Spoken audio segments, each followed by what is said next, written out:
Hello, everyone. Welcome to this program. Finally, we have the meal event here, and I'm sure that from what our various speakers have been talking about, both on the global view on entrepreneurship, and then coming to the aspect of attitude, how it leads you to the altitude where you desire to get to, and then, of course, leadership, leading yourself then before you lead others. I'm sure all of these speakers have made certain impact. You found some benefits from the ideas which they have shared with you. During this session, I will be talking about the mind, the M in the meal, the human mind. Well, we are not trying to compete with each other, trying to see a speaker or a subject is better than the other. However, there's something that is crucial here. We need to understand that building layer upon layer, unpacking one and the other, we need to understand that there are certain things that are meant to be placed at the foundation and others to be built on top. The human mind, subject about the mind, serves as foundation to entrepreneurship, serves as foundation to attitude, altitude, to how you interpret your external environment in neuro-linguistic programming, to your leadership style, your leadership ability, and how you relate with people, emotional intelligence. All of these things do not just happen on the surface. They actually stem from a particular root, and that is the root we're talking about. And before I get too deep into the subject, let me share maybe one or two of feedbacks and stories that I've heard from people. You see, what we teach, what I teach in particular, it's not something theoretical. It's not something for head knowledge because you want to write an exam. No. And then it's not something to puff you up, to make you feel high, to make you feel motivated, and then you go out and you want to get something done.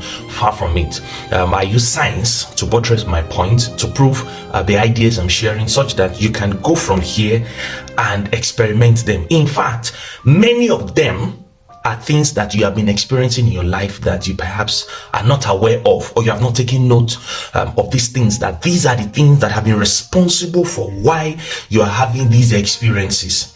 Now, quickly, let me share the story of a particular gentleman who had his session with me sometime in 2017, yeah. So what was his desire?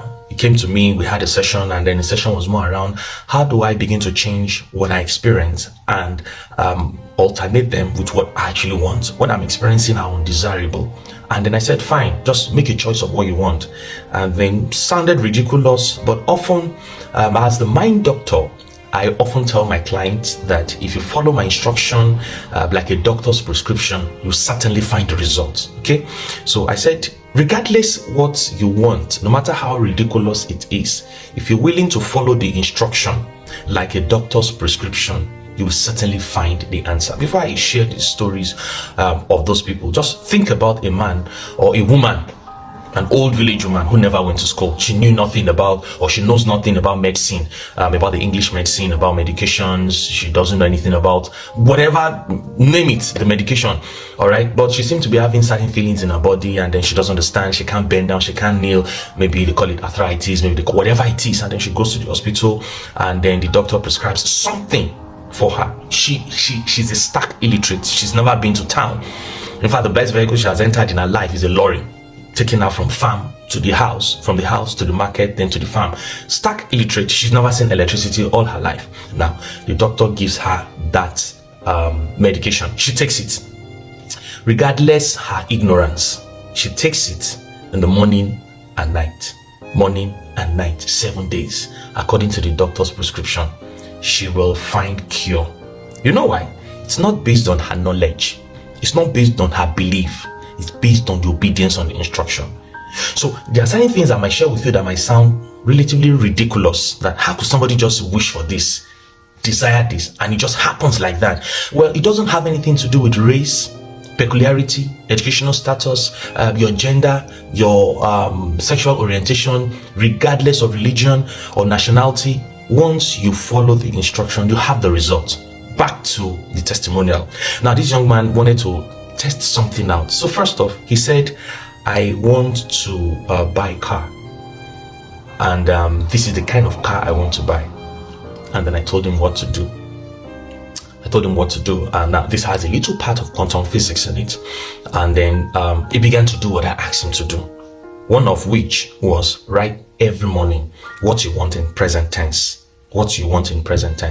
So it doesn't have to be you going back to the previous page you wrote, yesterday to check out what you wrote. No. Just let it come out from your heart, no matter how ridiculous it is. I this. I earn this. I live a healthy life. I drive. Just mention the car. Keep listing them out. Okay.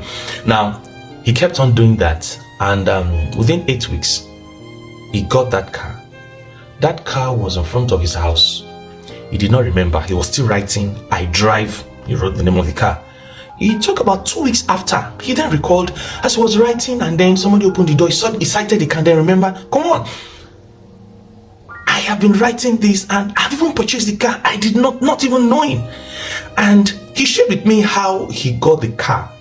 Very, very dramatic way. Now, the same person now felt, okay, let me upscale this and go to the next level. So, I want a house. This sounds very ridiculous, actually. I want a house.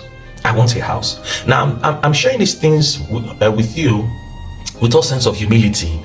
But then the focus is actually to build your faith, your confidence and assurance. This thing works. I've experienced and I've seen ordinary people do so much extraordinary things that I really do not think or see or know anything that is not doable, anything that is not possible. Now, he began to follow the same prescription I gave to him on getting a house. And guys, within 14 months, because this started about August that year, and then the following year, I think towards around November or thereabout, he reached out to me. He was gifted an house. Don't let me give you the full details about the whole story. But then he got a house in Lagos. So these things work. Let me just share the second one very quickly, and then I delve into the session briefly. Now, this gentleman attended one of our sessions in TAC, Tomato Consult, and it was a one-day program. I was on the platform. I took them through 4 different sessions, and on the platform, I just shared the ideas. Any Q&A, people raised their hand, they asked their questions, and at the end, we presented certificates. People left. There was no one-on-one session with anybody there. Even though some people, opted in for the one-on-one session with me or one-to-one session with me after then. But this particular person did not. We concluded that day, he left. And that was on a Saturday. On Monday, he registered the company. And then, he filed in for the registration of a company, and the name was out, and then he started the business. Now, the business was a fast food business. He got back to us some weeks later and said 3 weeks after he started this business, he opened 2 branches. The interesting part was following the principle he was taught during that session. And one of the principles was on the law of attraction.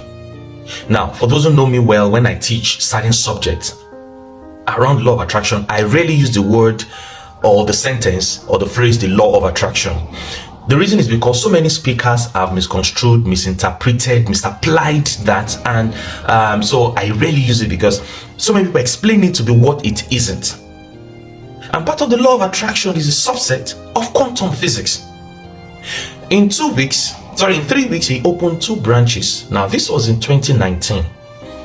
Today, as we speak, this is Sunday 17th, 2023, December. That thing that he started, that grew into having 2 branches in 3 weeks, has grown to have its own, I'm trying to remember the name now. It's a 5-minute soup meal pack, right? And they have a goosey soup, they have a vegetable soup, I think another kind of soup. And this 5-minute soup pack, all right, is currently, of course, he has distributors, those who buy according to the conversation we had the last time. So there's a minimum number of pack you have, cartons you have to be willing to buy per time for you to be included as a distributor, and it has several distributors here in the UK, several distributors in Canada, distributors in the US, and many parts of Africa, and a number of places in Nigeria, following this same principle. And within a short time now, I begin to hear about some people who, through fast food or something, they are millionaires in naira, or even hundreds of thousands, being worth in dollars. These are the principles these people use. Now, let's get into the session. I actually said all of that to whet your appetite, to make you understand that you can do, be, have anything. I'm going to be talking to you about ABC. ABC. Now, A, before we were born, for you to change certain circumstances in your life, certain things have to be put into recognition or cognizance. And if those considerations are not looked at and changed internally, the external changes we look out for will be a mirage. In fact, doing the same thing and expecting a different outcome is said to be insanity. So when you are doing the same thing over and over again, and then you're expecting the status of things around you should change, and then you're expecting the outcome in your life should change, it's insanity. So before we were born, there were certain things that happened. That are still affecting us today. And except we change those things happen without our awareness. We're not even here.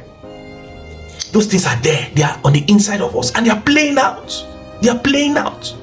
Now, take for example, somebody, I know I'm very, very considerate of the audience I'm having here. They are audience from different parts of the world, but please just indulge me. Somebody takes a kind of food, and then the food begins to react in the tummy. You're having constipation, and then you start to gas. Now, nobody was there when you ate that thing, but then people begin to perceive certain things around you. Even you cannot even see what is going on inside, how the chemical reactions, and then the whole thing is being broken into smaller molecules and atoms and all that. However, there's a reaction going on around you from what is happening, of what happened on the inside of you. All right? So these things happened before we were born, but then we are releasing them like gas in our external environment. Can those things be changed? Yes, that's why we are here. Then B, at the point we were born, certain things happened again. In fact, those things that happened when we were born, for many of us, those things further reinforced what happened even before we showed up here. And then the number 3, the outcome of those things, the experiences we're having, and then how can we change those things? I hope time will permit me to get to that number 3, the C. So the first one, and I'll use science to prove it to you. You might go online to find this out yourself. I often say this because, like I said, this is not just this is not motivation. This is pure science. You can go on Google, find out, go on YouTube, and recite these things out for yourself. Now, there's what is called the 100 years principle. And folks, believe me, we live in the most exciting and interesting time in human history. Before now, 50 years ago, 50 years ago, not 100 years ago, somebody goes to the hospital. In fact, medical doctors, they also share this because some of these things even affect them mentally. When a patient comes to the room and then says, I'm feeling this, I'm having these symptoms, I'm having these feelings, and then the doctor says you are sick of, gives it in a name. Doctors are very good at that thing. They gives everything a name.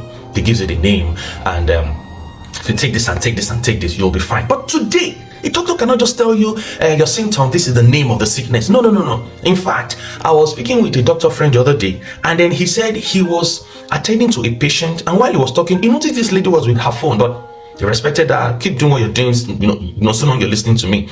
And at a point, the lady interrupted. She raised her head and said, doctor, I disagree with what you're saying.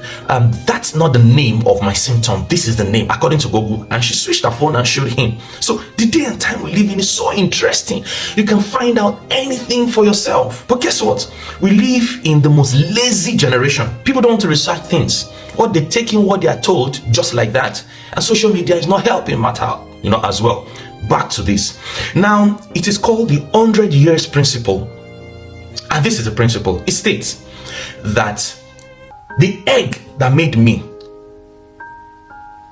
was in my mother's ovary when she was in her mother's womb. And science tells us, medical doctors tells us, you can go online to find this out as well.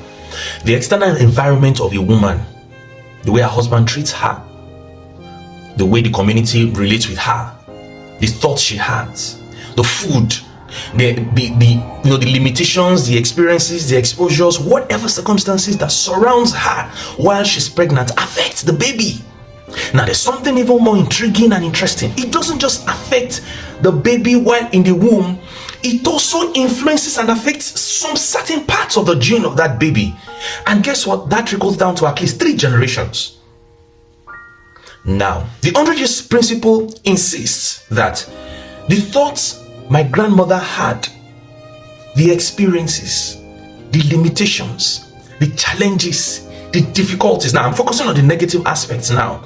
The kind of food she ate, the things she was told, the things she was made to believe, the things she had in herself, or she believed in, or the outlook towards life she had even before she was pregnant of my mother. All of those things influenced not just my mom, but the egg that was in my mom's ovary, which of course later made me. Now, that simply means then that what happened to my grandmother ever before I even showed up? Some of those things have trickled into me, or they trickled into me when I was born. Now, that means then that, well, I did computer science in my first degree, so you indulge me to get a bit into computer science. That simply means that, like a memory card, like a silicon chip, there was a download in that card. There was a download in that card. And as I was born, just like that card, there was a download already. There was a download already in me. The limitations and difficulties of my grandmother, the difficulties and limitations of my mother, the make-believe, the understanding of things, the situations that my mother was subjected to, that her mother, my grandmother, was subjected to, all of these things were installed and downloaded into that silicon chip called me, and I was born. And when I was born, I came to this world. So I wasn't born clean. I was born with certain predestined beliefs. And guess what? These things, whether you believe it or not, it does not matter. Whether you know it before now or not, it does not matter. Guess what? These things predestinates me. The kind of life I will live, the gap to the success I'm going to achieve, how far we go in life, who I will marry, the kind of lifestyle I will live, the kind of diseases I will have. As in, this is a predestination. So other diseases that will come are based on my own choices, but these ones have been predestined. They are generational sicknesses. Some say my mother had it, my mother's mother had it, my mother's auntie had it. Generational sickness. All of these things being predestined, and I was born with all of those things.